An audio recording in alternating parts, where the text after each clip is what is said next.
Welcome back, folks, to another episode of the Profitable Sheep and Goat Production Podcast. I'm Leon from Lost Creek Wholesale. Have my friend Matt along today from Glenbrook Farms, and today we have Tyler Glasson from Glasson Farms, and he is a Katahdin breeder as well as a Kiko breeder. So sit tight, you goat guys. We're bringing you some more goat material. Good to have you on today, Tyler. Yeah, I I'm here. Really excited. was interesting to be introduced to you there at the Eastern Alliance sale there in Elizabethtown, Kentucky the other weekend. And my friend Cameron Marley said, "Hey, here's a guy maybe you should get on the podcast." We had been talking at some point during the day, Cameron and I, about some ideas for some more goat producers. And so anyway, Tyler and I chatted a little bit there at the EAPK sale, and we decided to get him on today to hear a little bit about the sheep and goat side of things. So we'll get a little bit of both worlds today. So Tyler, tell us a little bit about who you are, where you're from, and just a little bit of a background to how you got into sheep and goats, or what came first. Yeah, so my name's Tyler Glasson. Me and my wife, we own and operate Glasson Farms. Originally was just Glasson Kikos, because whenever I guess we got the first commercial Kikos back when I was probably 8 years old. Um, we had them off and on again for quite a while, and then once I got into middle school, I actually got all my cousins bottle babies, and that was a good thing, for a young kid to do is raise a bunch of bottle babies. It taught me a lot. Taught me a lot about responsibility and stuff, how to keep a goat alive. And then so we had that going, going. Excuse me, and then when I got into high school, I started wanting to show sheep, and so we got a pretty good, decent sized herd of Hampshire sheep built up, and we was showing all through high school. I think the most we ever had was like 40 head, so it wasn't that many. It was just enough to keep you busy on the summers, uh, and everything, and well all year. But then I went to college. I think 3 days before I started college, I liquidated the sheep herd because it was just too much to take care of, and we kept the goats. And like I said, at that point, it was just commercial Kikos. And then about the junior year of college, the goats started getting out real bad, and I was having to leave class to go put them up and stuff, and it just got to be too much, and we sold all the goat herd, and the plan was to sell the goats and to just get into cattle because all the old guys around here, they all raise cattle, and they thought the goats and the sheep was pretty pointless. And so I did that and kind of gave in to what everybody was telling me. And I made it, I think maybe 6 months, and couldn't take it no more. We went to the stockyard and started buying goats back. Me and my wife now, she's my girlfriend, but we started going to stockyards and we'd buy, goats back. And we did that for a couple of years. And then finally decided, let's quit fighting with these cell-born goats, and we're just gonna go into maybe try to start doing breeding stock. And my cousin, Kendall Barnes, he had been raising registered Kiko goats for a long time. Like I said, I got all his bottle babies. That's how I got started in the first, I guess, main group of goats. But anyhow, uh, got with him and started going to some of the registered sales, and picking up some here and there, and uh, pretty much had goats ever since. Um, got Right now we got about somewhere between 90 and 100 breeding does that will breed this fall.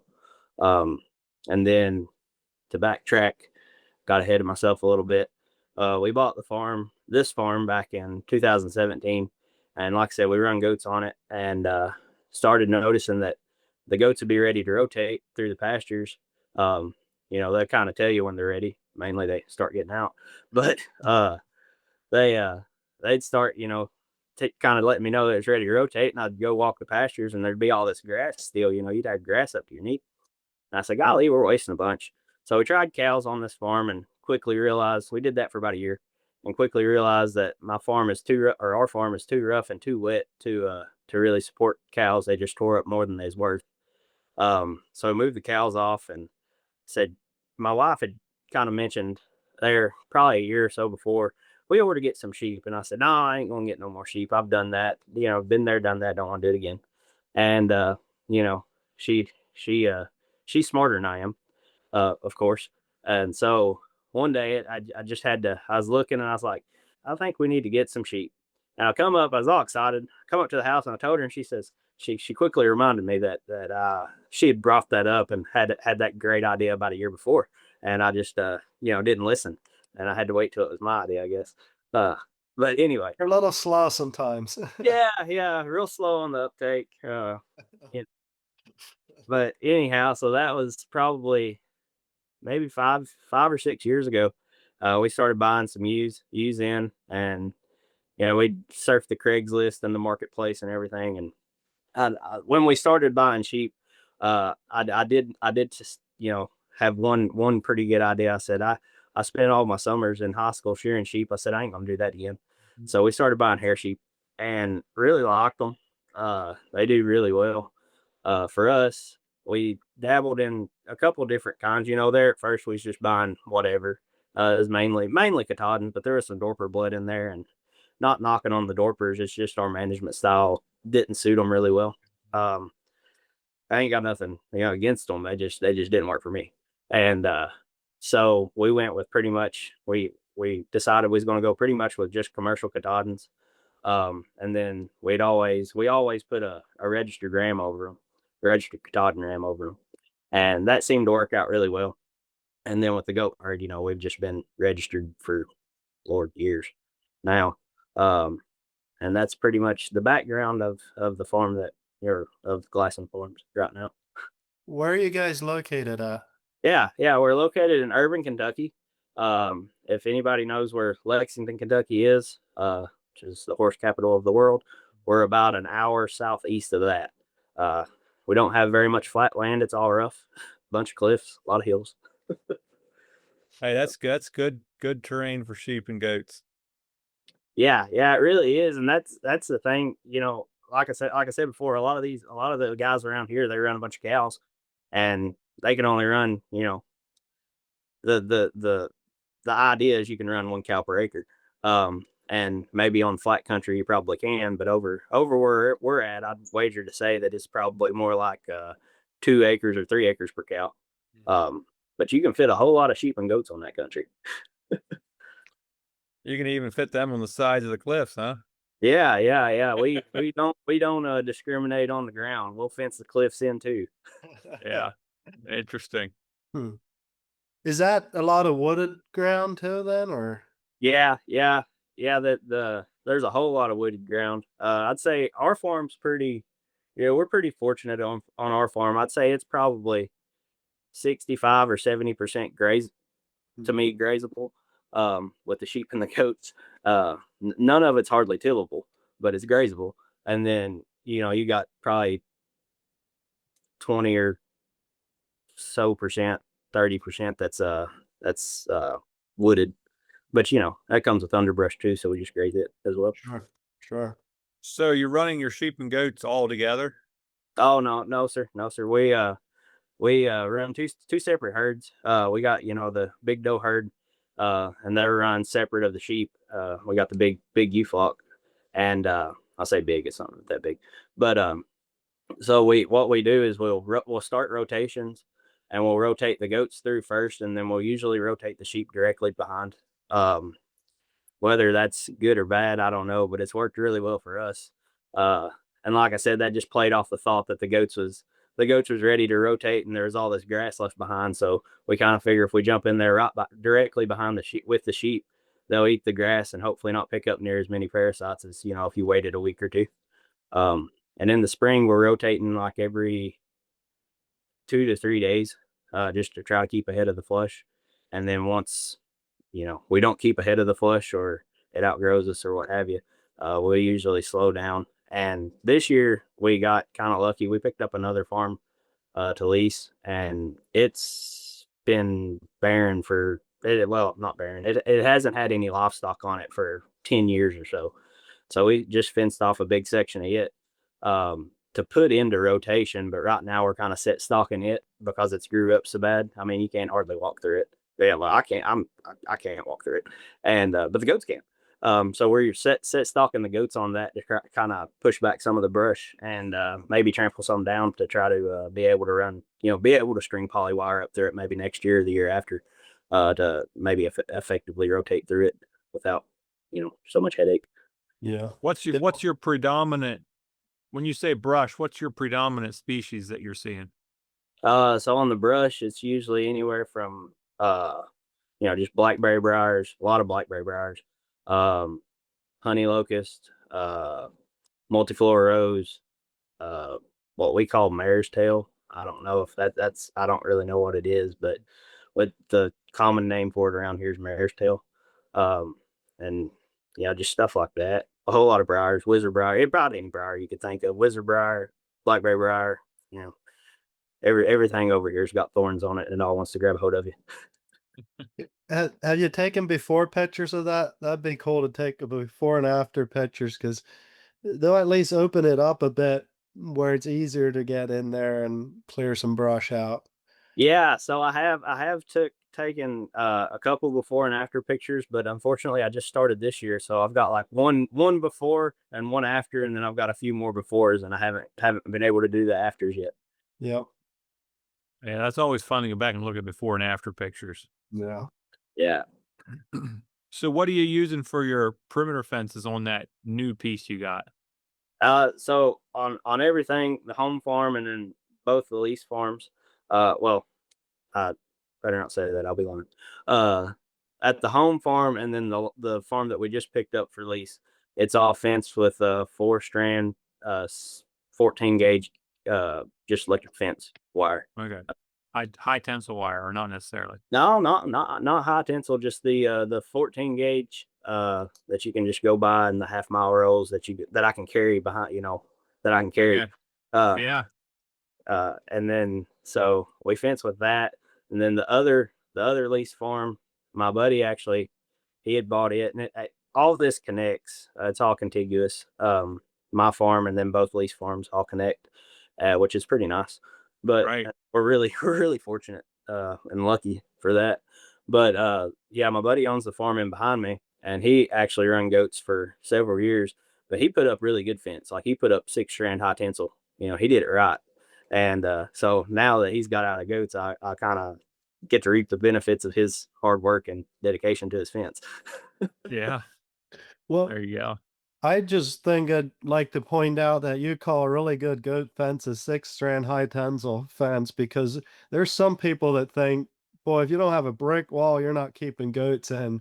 Yeah. So, Yeah. yeah, I mean, you keep that hot, I suppose they stay in, like you were saying, as long as they're somewhat content. Yeah. Yeah. So if they start getting hungry or, get some kind of predator pressure or something weird like that, mainly if they start getting hungry, there ain't much that's going to keep them in. But as long as you keep them, yeah, you're like you said, you keep the fence hot and you keep stuff out in front of them to eat. We don't really have any issues, even with our 4 strand. We very rarely, knock on wood, very rarely have uh any goats get out. Yeah. Uh, Now we did have an issue back a year or so ago where uh, our yard dogs got out and got in, and that just scattered everything everywhere, and that mess. But yeah, but yeah, usually if you don't have any kind of pressure, whether it be from predators or hunger, or we don't have any issue with it with just a 4 strand. Yeah. So talking about predators, do you have any trouble or pressure with that? Do you run out livestock guardian dogs or anything? Yeah, we run livestock guardian dogs, and I since we've been running guard dogs, we haven't lost anything to predators. I did have a lease a county over that I couldn't take my dogs to. This is back when I had the show sheep, and this is probably, to my knowledge, the only coyote loss I had.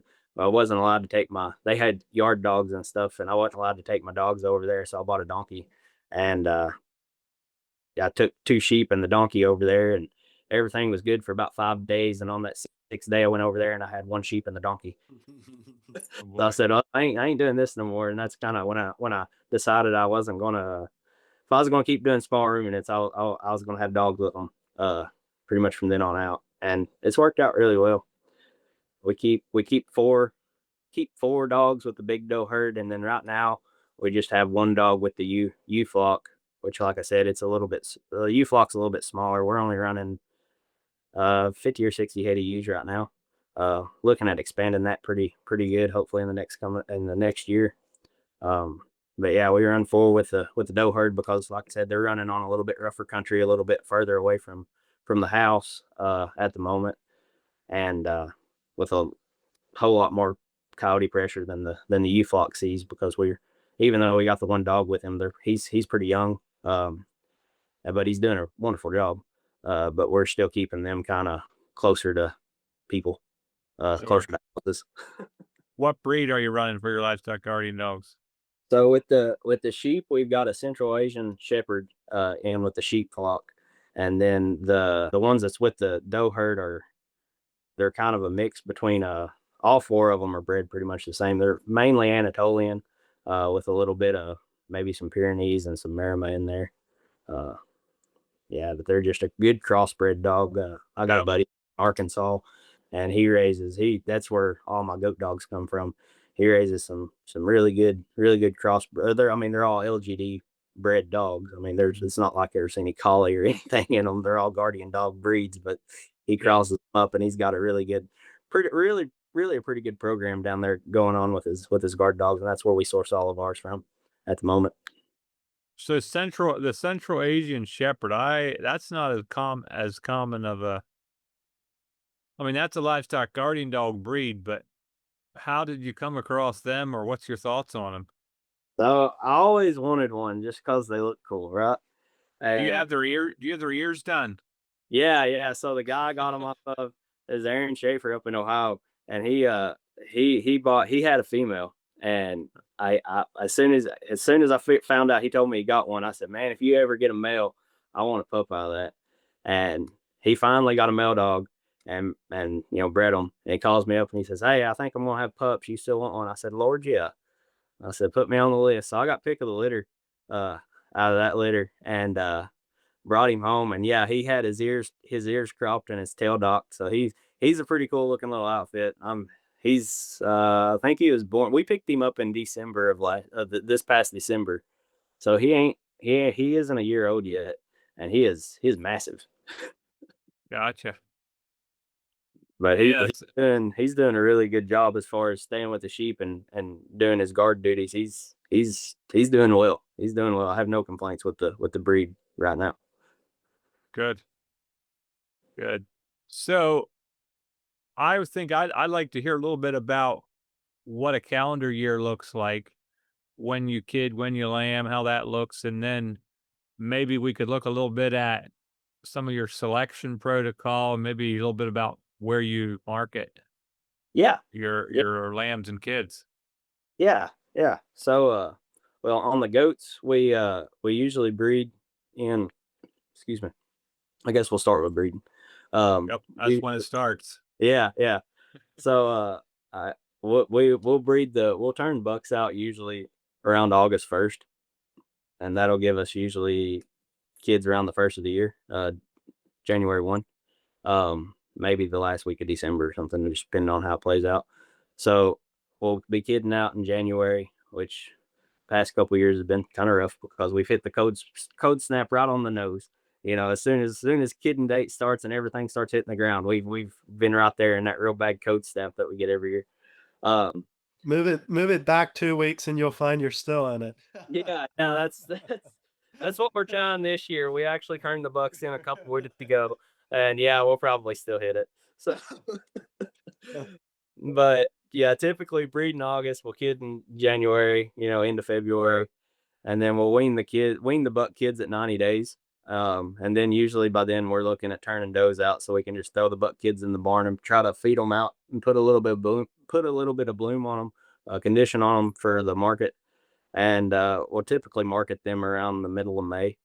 Um, and then the does are back out on grass doing their thing with the doe kids, and then we'll typically try to pull the doe kids around 120 days or so, or when we get the barn empty from the buck kids, and then we'll put them in there, and then we'll kind of we'll feed them out a little bit, but we won't just feed them. We'll turn them out on pasture as well, and kind of feed them a little bit, and that's when we'll start making our selections on what to keep and what to sell registered and what to call off and what to sell commercial and all that stuff. And then on the sheep, we kind of do the roughly the same thing. We've tried for several years to do fall lambs, but we've never done cedars or anything. So we've had very minimal success with that. Um, so we were usually lambing and kidding about the same time. Sometimes the lambs will start, more towards the middle of December, and then we'll usually be done with that by February. And kind of the same deal on them. We'll pull the ram lambs and put them in another barn and feed them out, and then we don't really keep ram lambs around. We'll sell them. We got a few people that buy them straight off the farm for slaughter, and then what doesn't get sold there, we usually send to the meat market. And then the ewe lambs kind of do the same thing as the does. They just stay on their mamas for a little bit. And this year we just left them. We didn't pull them, and that seems to work about as good as pulling them for us so far.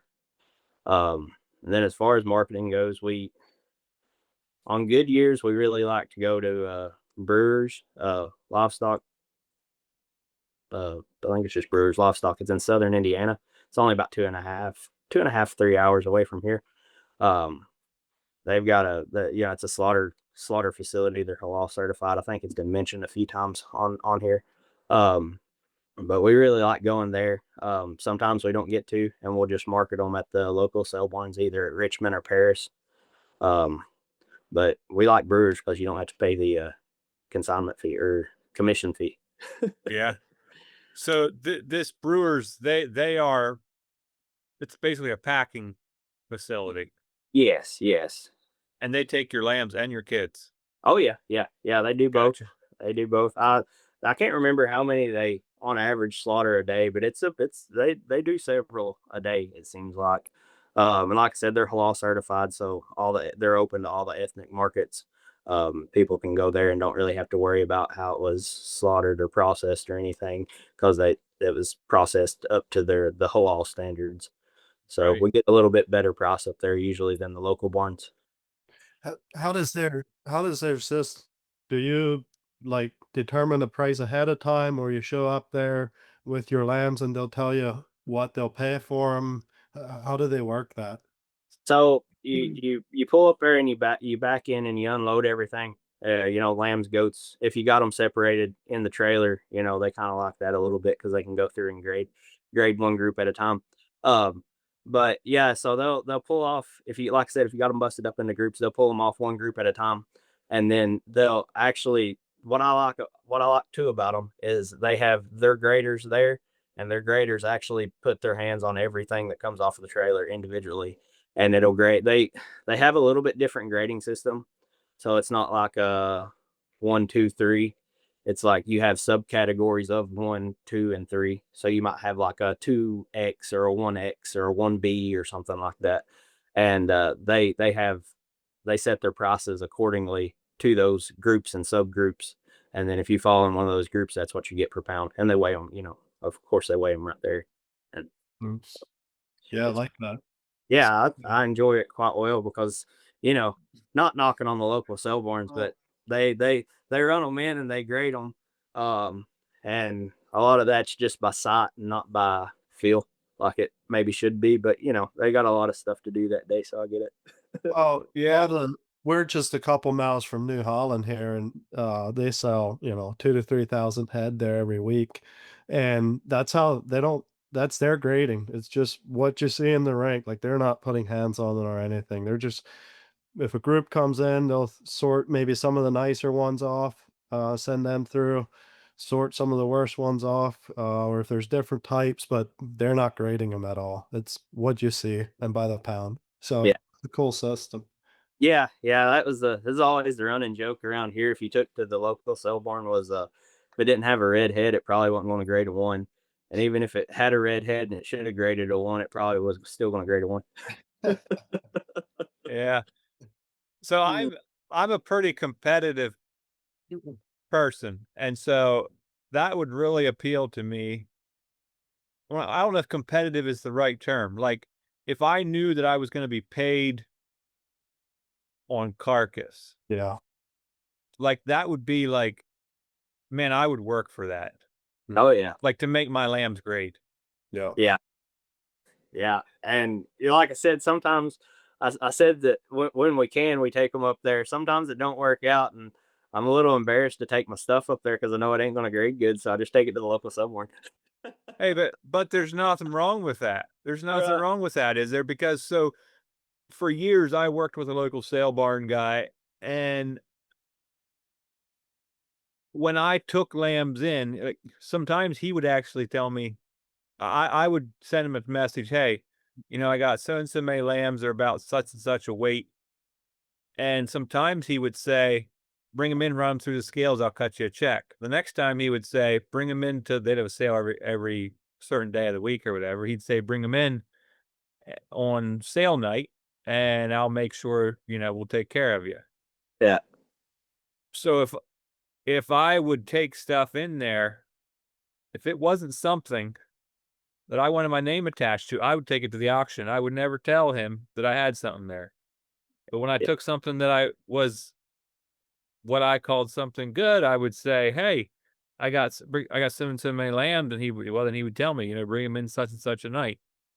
And I still remember him sitting. He was one of the main buyers. He'd sit down there by the ringside, and I could be up on the bleachers, and a pen of nice lambs would come in. He'd look up at me and he'd mouth, "Are these yours?" And I'd be like, "Nope, okay." Sell a couple more runs. Another batch of nice lambs. Now these are mine. He'd look at me, up at me. He'd like, "Are these yours?" I'd say, "Yep." And they'd bring like 10 cents a pound more. yeah, And I always said that it pays. If you say you got good lambs coming, you need to make sure they're good lambs Yeah. because they know what you call a good lamb then at the end of the day. And it's worth it. oh yeah. I definitely think. So Yeah, if you back in there at this packing plant, you want guys to know that, hey, this is Tyler Glasson's load here, and this is good stuff. Yeah. yeah, yeah. And the thing with brewers is, yeah, he wants you if you have over 10 head to call him. So a few days ahead or a week ahead before you're ready to bring them. So he's expecting you when you show up. So then, Yep. you know, if you have a load of culls or something that don't look real good, he might not like that. He might think less of you. I'm not saying that he would, by any means, but just in the back of my mind, I'm like, I'll just take my really good stuff up there. And so, I think the important thing is that he would know what you're calling calls and what you're calling good stuff. oh yeah, Yeah. yeah. And he probably needs more at certain times of the year, or like, so you just call him and say, "Hey, I have some lambs or kids. When do you want them?" Is that how you work that, or? Yeah, well, I'd like to get to that point where I could say, hey, work with him a little bit more. But usually I'm cleaning out barns or something, and I'm like, I got to put my dolings in there. I got to put my ewe lambs in there. I need the barn for something else. And I'm like, I guess we're going to take them. So I'll call him and I'll say, hey, I got, 30, 40, 50 head I'm going to bring up here. When do you want, can I bring them Yeah. on next Wednesday? And he's like, he'll look at his schedule and he'll either be like, yeah, you can bring them, or maybe day later or next week or something. I'm like, okay, well, that works. Oh So, yeah. Nice. and the other thing is, they need to be 40 pounds, at least 40 pounds when they go up there. Um, if they're under 40, they'll still take them, but it's not really worth it. And so we have had times where we'll just run a group on there, and they'll be going through them and grading them and weighing them, and the guys will be like, "Hey, this one's 38 pounds or something, or something, a little light. Do you want to take it back home and finish it out and bring it back, or take it somewhere else later?" And I'm like, "Yeah, yeah, put it back on the trailer. I'll pin it up and feed it for another week or so, and we'll either take it back up there or market it elsewhere." Mhm. So So these 40-pound weights, is that mostly kids? no, I'm pretty sure it's across the board, kids and lambs. Okay. Everything needs to be at least 40 pounds. Gotcha. Obviously they prefer them to be heavier. Um, but I think the 60 to maybe 80 pound range is probably maybe where they prefer them. That's where I like to try to get, like, especially my lambs, because they grow quick. They put the weight on a little quicker. So I like to try to get 80, hit around that 80 mark, 70 mark, around the average of the trailer on the lambs. And then the kids, I'd prefer them to be around the 60 mark, but let's be honest, a lot of times they're more closer to the 50. Yeah. And are you feeding the lambs and the kids out, you said, right? Yeah, we won't really feed them out. We'll put them up after weaning. Uh, after we pull the bucks and the rams, we'll put them in the barn at 90 days or around 90 days, and we'll feed them. We try to feed them for a month and a half before we take them. So that just puts a little bit better coverage on them. Lets them get good and weaned, Yeah. and get a little bit more comfortable eating feed. Sorry, I'm getting a little distracted here. I'm looking on Brewers Livestock's website, and they're selling alligator meat. Do you supply that for them as well? No, unfortunately, Kentucky's not real conducive to the alligator market. Yeah, I was just looking through their website here while we're talking, and I found that. That's that's quite unique. They have all kinds of different lamb and beef and whatnot, and then they have this alligator meat. yeah. So I'm probably selling them the stuff that they feed to the alligators, right? That's where the less than 40-pound Yeah, lamb that's it's There good. that's you where the go. Katahdins go. Now we know what happens to them. Anyway, but back to Uh, your conversation. Oh Lord. so why I'm just curious, what how do you make that decision of how far to feed those lambs out and the kids? Um, Honestly, it's just going off of eye, like how much coverage they got on them. When I think they're covered, I ain't gonna say they're finished. They're definitely not finished. They're a little bit too little, too young to be finished. But when they get a nice covering on them, and I think they're gonna grade really well, that's usually when I try to take them. So Like I said, you're targeting that pretty lightweight market. yeah, That yeah. yeah, And the other part of that's just a time and a resource thing. If I've got them up feeding them, they're taking up a barn, and there's certain times of the year when I need the barn for other things, so it's time to move them. sure. Uh, Not probably not the best route, as far as economics go, but it's what kind of works here Sure. for us. And that's what every farmer needs to find, what works for them. There's a lot of right ways to do it. I was just curious what the decisions how you make that decision as to how far you feed them out. Yeah, and the other thing is we don't castrate anything either. We leave everything intact. That's kind of there's a lot of ethnicities that don't want their don't really want their meat altered. So if you castrate something, they kind of don't want that. And I don't know if it would matter or not, but up there where they're halal certified, I think it just kind of I don't know if it like I said I don't know if it helps or goes against the halal certification or whatever. But we just leave everything intact, that way nobody has to worry about anything. Mm. Um, Yeah. yeah.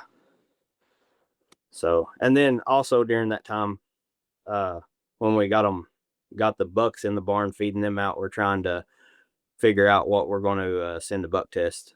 So we make our, kind of make our decisions on what's going to go to test and whatever. And then if here at our place, if a buck doesn't go to test, it's destined to go to the slaughterhouse. We don't keep anything back or try to make, breeding bucks or whatever.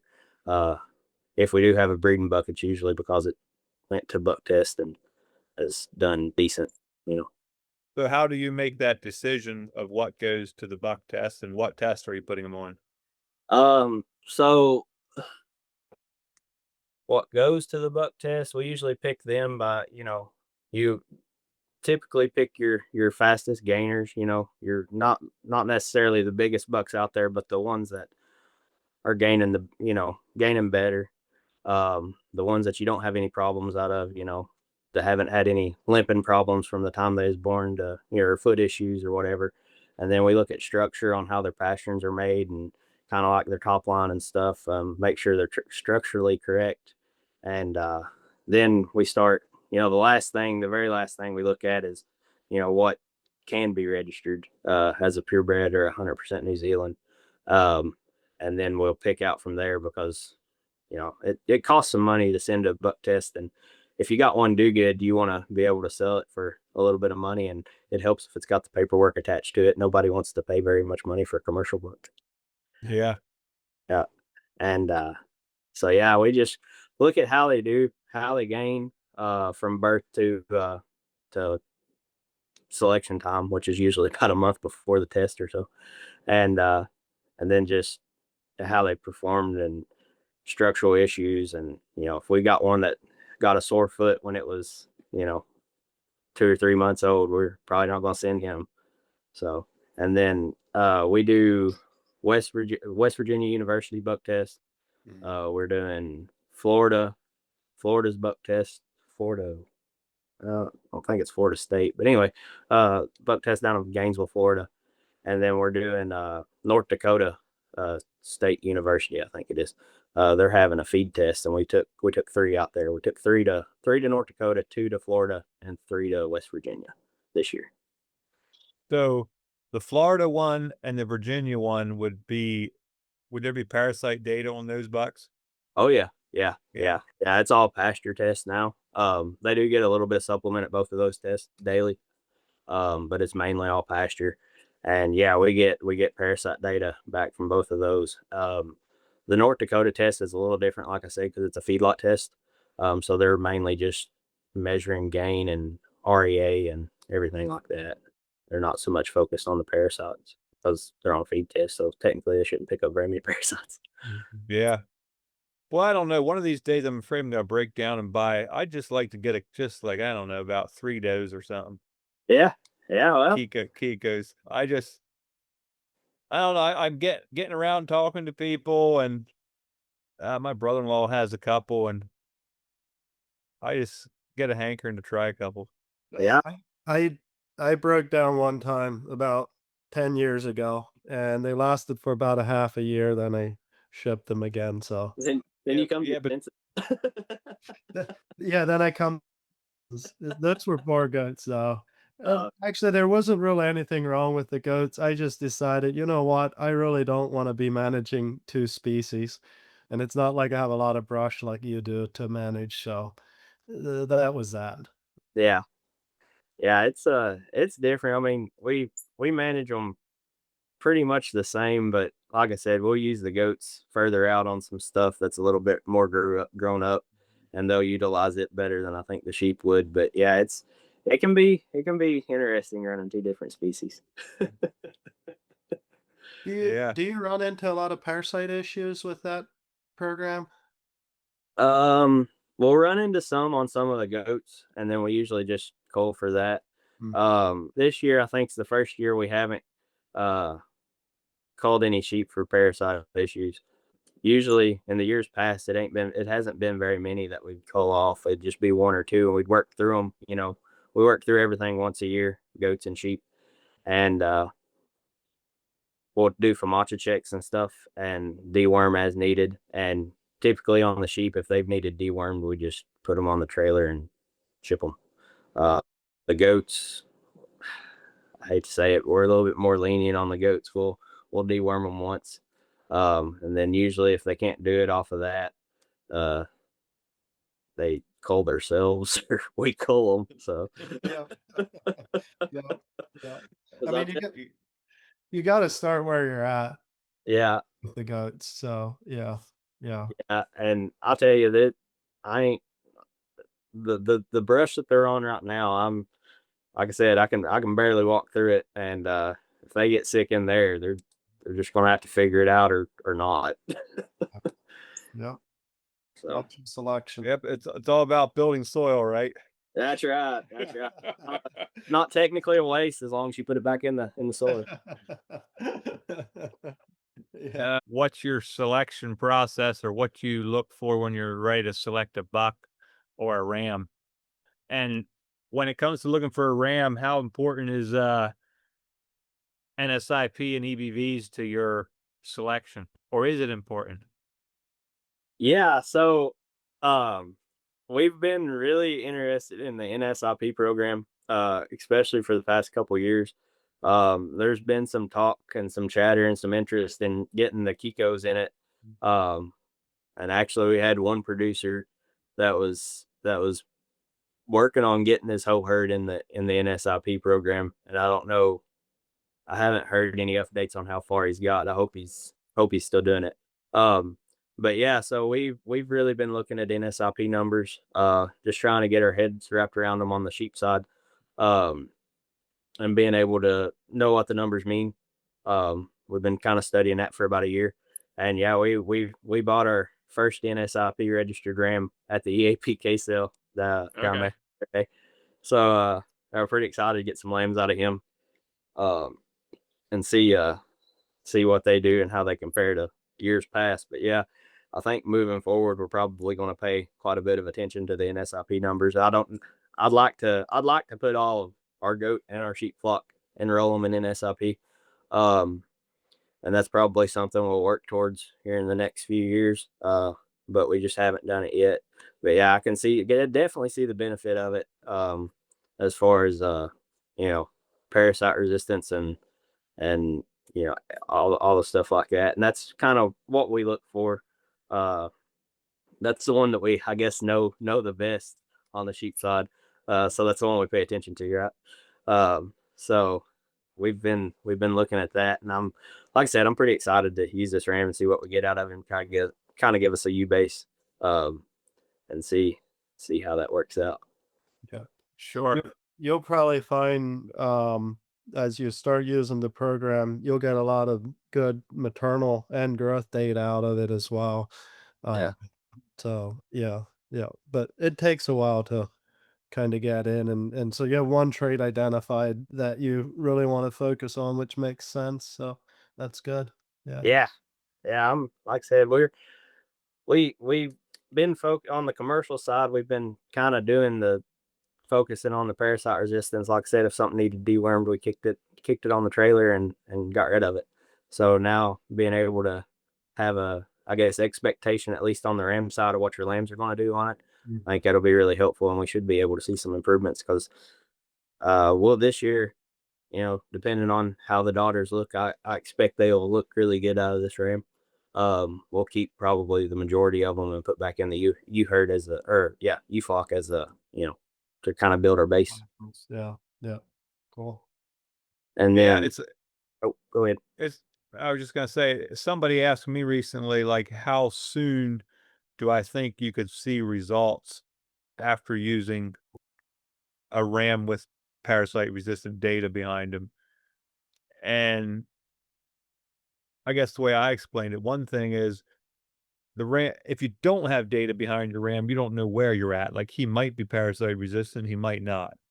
Right. So that will depend there how much difference you see, but parasite resistance is a pretty highly inheritable trait, I think. So I know in our own flock, I felt like even using a very, very parasite resistant ram, I think you could probably see a difference in your first lamb crop, maybe even if you're really paying attention. Yeah, you should, because Yeah. it's as inheritable as growth is. So if you use a really growthy ram, you're gonna see it in that first lamb crop. So Yeah. should be the same with parasite resistance. You should see it in that first lamb crop. So, Okay. Yeah. Good. Good. That makes but sense. then as you go, you can build that in your whole flock. Right. Generations down the road. So yeah, cool. Yeah. And That's you do know that, let's say you think you might want to join NSIP in 3 years. If if you wanted to ease yourself into everything that's involved with that, any data you collect today, if you have it in an organized format, whether you have a program you use or spreadsheet, if you have the data, you can always enter back data 3 years from now, and it will put you ahead. If you just wait till 3 years from now and say, "You know what? Okay, let's do NSIP," boom, you're gonna be 3 years. I It depends. It's gonna take a couple years, let's say, till you can really use that data for cross flock comparison. Yeah. It'll right. work it'll work almost right away for in flock comparisons, but when you wanna compare your lamb to a lamb in flocks X, Y, or Z, it'll take a couple years till you can really have accurate data. And So any Go ahead, Matt. it depends which traits you're looking at. Like traits That's true. like growth and parasite resistance, if you're testing that, like that first lamb crop, the data you get off of them is helpful. Yeah, But and if you're tracking maternal data, obviously those ewes gotta or does gotta lamb out a couple times before you really get something to track. yeah, So yeah, that's where, like what Leon said, if you start collecting some of that data now, then you can backfeed that into the system and have more accurate numbers immediately. Yeah. Yeah, it'd help you out in the long run. Yeah, you Yeah. wouldn't yeah, start 2 years behind the eight ball. Because yeah, that's the strength of NSIP. It's all about the pedigree data. You know, it's not just the data from that lamb. It's all the data that's behind it, and maybe even in other flocks. You know, siblings that went off to other NSIP flocks. So, um, more data you have in it, the more accurate it is, more helpful. Right. And that's part of the reason why we bought that ram that we did is because he has like 200 or something. I was told he had like 200 or something progeny in SIP. So, felt pretty confident that I knew what his daughters was going to do. Right. yeah. So now I know what ram you bought. So it was a proven RAM. Yeah, yeah, yeah. Yeah, Yeah, gotcha. Yeah, that definitely puts you ahead of the game because for a ram lamb, it's a estimated breeding value. Once a ram has 200 progeny, it's more of a breeding value. We actually know what he's gonna do. Yeah. Proven. Yeah, so we're pretty excited to use old Curtis on the U flock. yeah. Very good. Well, it's been an interesting discussion. I'm gonna have to run here real soon to unload a load of hay. So, boys, gotta make hay when the sun's shining. We're having some beautiful hay drying weather right now. Good deal. So, anything you wanted to add yet, Tyler? Any plugs you want to put in? You don't have a website yet. You said you got a farm Facebook page or anything? I've got my personal Facebook page. If anybody wants to, we don't post a whole lot on there. We just, usually if we do good on a buck test, we'll post it. Post Sure. pictures of the signs or whatever that we get. As far as posting stuff, we don't post a whole lot. But if anybody wants to add me on the Facebook, it's just under Tyler Glasson. And then if anybody needs to get a hold of, reach out or wants to talk about sheep or goats, they can give me a call. If you want to, I don't know if you want to put the phone number in the show notes or whatever. If, I can if you want it. If or you you want can even to, put it or in there if you want to. you can even say it right now. Then No. people, Okay. no bots can pick it up as easy. Maybe that way. That's right. Yeah, If no, you it's want to reach if you want to reach Tyler, call. 859-957-7955. All right, there you go, the goat and Yes. sheep man. All right, hey, thanks again for coming on. It was interesting hearing about what you got going on there, and I think that's great if you're thinking about putting the sheep in NSIP, and that's also a cool idea. I have some other goat friends that are talking about putting their sheep, their sheep, their goats into one of the programs, and I think it's a tool that could take some of those goat breeds places. It looks like there's about 14 goat breeders in the United States that are in NSIP currently. Whether they're submitting data or not, I don't know, but I'm just looking on the website here. So there is a few. I think it looks like they're lumping Kiko goats and boar goats together possibly at Oh, this. Lord. But you're not worried about beating the boar goats, are you? No, no. Not so much. That's almost like putting Katahdins and Dorpers in the same boat. Yeah, actually, that's a very similar yeah, that's a good analogy of it, but, It is. I'm not don't quote me on that, I might be wrong, I just they have them both under goats, and I don't see them split out as separate breeds. They've gotta be split out. There's no way they can do that. Yeah. Well, yeah, and it's possible they just don't have enough at this point that they're even really doing a real analysis, but yeah, Yeah. get some guys on it. Yeah, I think it'd be. I mean, we pay some pretty good money to put in all these buck tests, and it's just they're 4 months of 4 months out of the goat's life that they're on the test, and where if you enrolled in NSIP, it'd be like a performance test for the life of the goat. So I Yeah. think it has a whole lot of value if we can Yeah. get on. Yep. Very good. Thanks again, Tyler, for coming on. Appreciate it. I'll, thank you. I'm Special. tickled y'all had me on. I appreciate it. We'll see ya. Yep. Yeah. Thanks again, folks, for listening to another episode of the Profitable Sheep and Goat Production Podcast. We'd like to remind you that this podcast is hosted and sponsored by Lost Creek Wholesale, your premier provider of sheep and goat handling and feeding equipment. We've got universal feeders, we have the full line of Schumer sheep and goat equipment, and we also have our own brand, Ramquip, that we have just launched with our first piece becoming available in the next few weeks. And that first piece is a portable sheep and goat handling system. If you'd like to learn more about it, visit our website, www.lostcreekwholesalellc.com. Thanks again for listening, and we'll catch up with you next time.